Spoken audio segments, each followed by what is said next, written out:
আসসালামু আলাইকুম রহমতুল্লাহি অবরকাতুহ। আমি রশিদুল, আপনারা দেখতেছেন রশিদুল সরকার ইউটিউব চ্যানেল। গত ভিডিওতে আমরা HTML ইন্ট্রোডাকশনটা জানার চেষ্টা করেছি।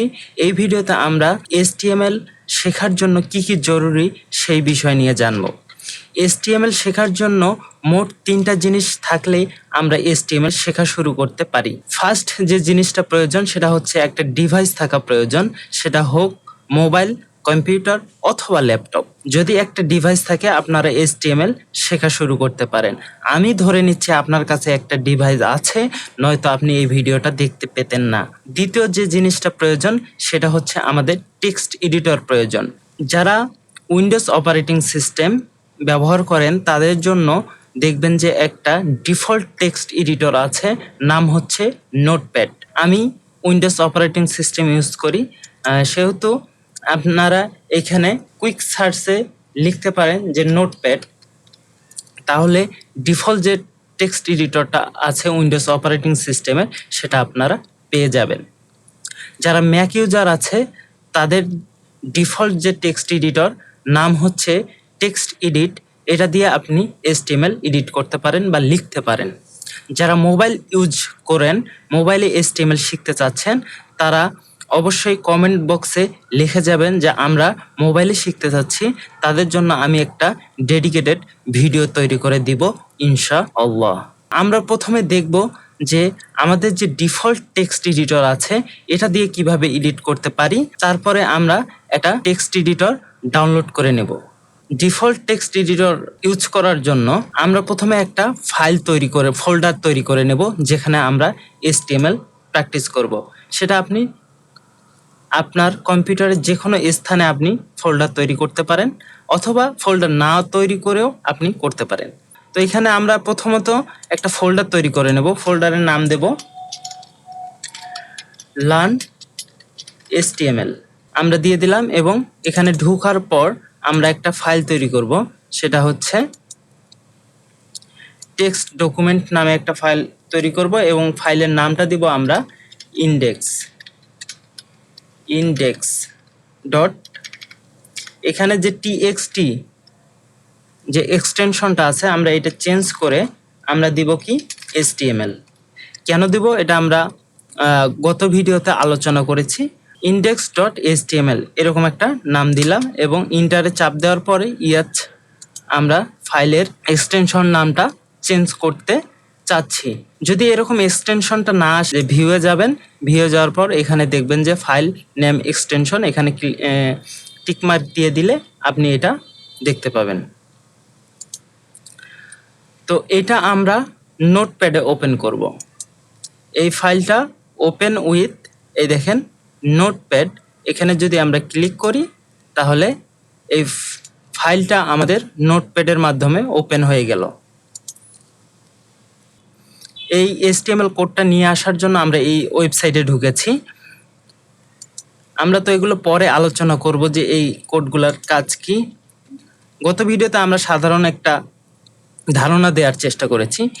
এই ফাইলটা যদি আমরা এখানে কপি করা টেক্সটটা যদি পেস্ট করে দেই, দেন আমরা সেভ দেব, সেভ। এখন যদি আমরা এই ফাইলটায় ডাবল ক্লিক করি তাহলে আমরা দেখতে পাবো আউটপুটটা, আমরা আউটপুট দেখতে পাচ্ছি। আমরা যে কোডগুলা লিখেছি তার আউটপুট আমরা এখানে দেখতে পাচ্ছি। আমরা যে এই কোডগুলা লিখেছি এই কোডটার আউটপুট হচ্ছে এইটা। এটা মেন বিষয় না যে আউটপুট কি দিচ্ছে না দিচ্ছে, এটা মেন বিষয় না। আমরা কিভাবে একটা ফাইল তৈরি করতে পারি এবং কিভাবে এডিট করতে পারি এটা দেখানোর জন্য এই ভিডিওটা তৈরি করা। এখন আমরা একটা টেক্সট এডিটর যেটা ডিফল্ট ছিল এইটা না ইউজ করে আমরা একটা টেক্সট এডিটর ডাউনলোড করে এটা ইউজ করব। তা আমরা কোন টেক্সট এডিটরটা ডাউনলোড করব? আমরা যে ফ্রি যে VS code, visual studio code যে টেক্সট এডিটরটা আছে এটা আমরা ডাউনলোড করব। এটা ডাউনলোড করার জন্য কি করবেন, আপনারা মাইক্রোসফট স্টোরে যাবেন। যদি উইন্ডোজ অপারেটিং সিস্টেম হয় আপনারাও যে কোনো টেক্সট এডিটর ব্যবহার করতে পারেন। অ্যাটম আছে, আপনার ব্র্যাকেট আছে, অনেক টেক্সট এডিটর আছে, ওইখান থেকে আপনার যে কোনো একটা টেক্সট এডিটর ডাউনলোড করে নিলেই হবে। এখানে ভিএস কোড আমরা ইউজ করব। তো ভিএস কোড এখানে যদি সার্চ করেন দেখবেন যে সাজেশনে আপনি ভিএস স্টুডিও কোড এটা পেয়ে যাচ্ছেন।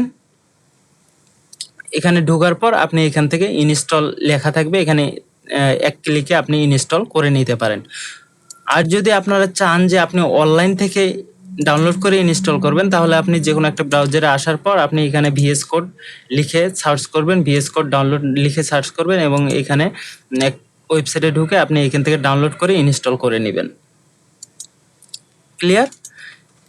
ইনস্টল করার পর আমরা এই ফাইলটা যে তৈরি করেছি, আমরা কোথায় তৈরি করেছি?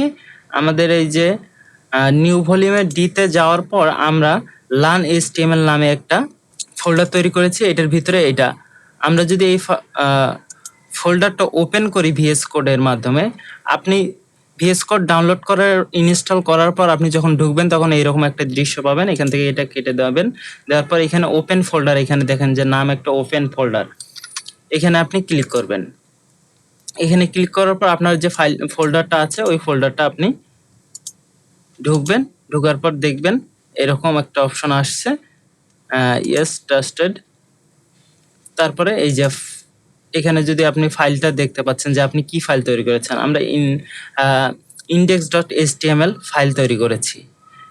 এরকম কোড এডিটর ব্যবহার করলে হয় কি, আমাদের ফাইল ম্যানেজমেন্টগুলো একটু সহজ হয়। আমরা ফাইল ক্রিয়েট করার জন্য বারবার আমাদের রাইট ক্লিক করে, যেমন এইরকম রাইট ক্লিক করে নিউয়ে যাওয়ার পরে টেক্সট ডকুমেন্ট, এখানে আবার এক্সটেনশন নামটা চেঞ্জ করো, এত ঝামেলা পোহাতে হয় না। এখানে আমরা যদি এখানে নিউ ফাইল ক্রিয়েটে যাই, এখান থেকে আমি ফাইল নেমটা দিয়ে এক্সটেনশনটা দিলেই হয়ে যায়, ক্রিয়েট হয়ে গেল আমাদের এইচটিএমএল ফাইল। ক্লিয়ার? এখন যেটা 3 নম্বরে যেটা প্রয়োজন সেটা হচ্ছে একটা ব্রাউজার। ব্রাউজার কেন প্রয়োজন? আমরা যে ফাইলটা তৈরি করলাম এই ফাইলটা আউটপুট কি দিচ্ছে এটা জানার জন্য আমাদের একটা ব্রাউজার প্রয়োজন। সেটা হোক ক্রোম, নয়তোবা সাফারি, নয়তোবা এজ, নয়তোবা অপেরা মিনি, যে কোনো একটা ব্রাউজার থাকলেই চলে।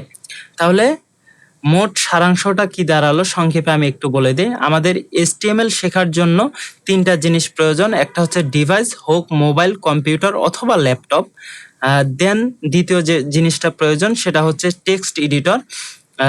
তৃতীয় যে বিষয়টা সেটা হচ্ছে আপনার একটা ব্রাউজার থাকা লাগবে, সেটা হোক ক্রোম, ফায়ারফক্স অথবা মাইক্রোসফটের এজ অথবা অপেরা মিনি। তো আজকের মতো এতটুকুই। আল্লাহ হাফেজ, দেখা হবে আগামী কোনো এক ভিডিওতে। আসসালামু আলাইকুম ওয়া রাহমাতুল্লাহি ওয়া বারাকাতুহু।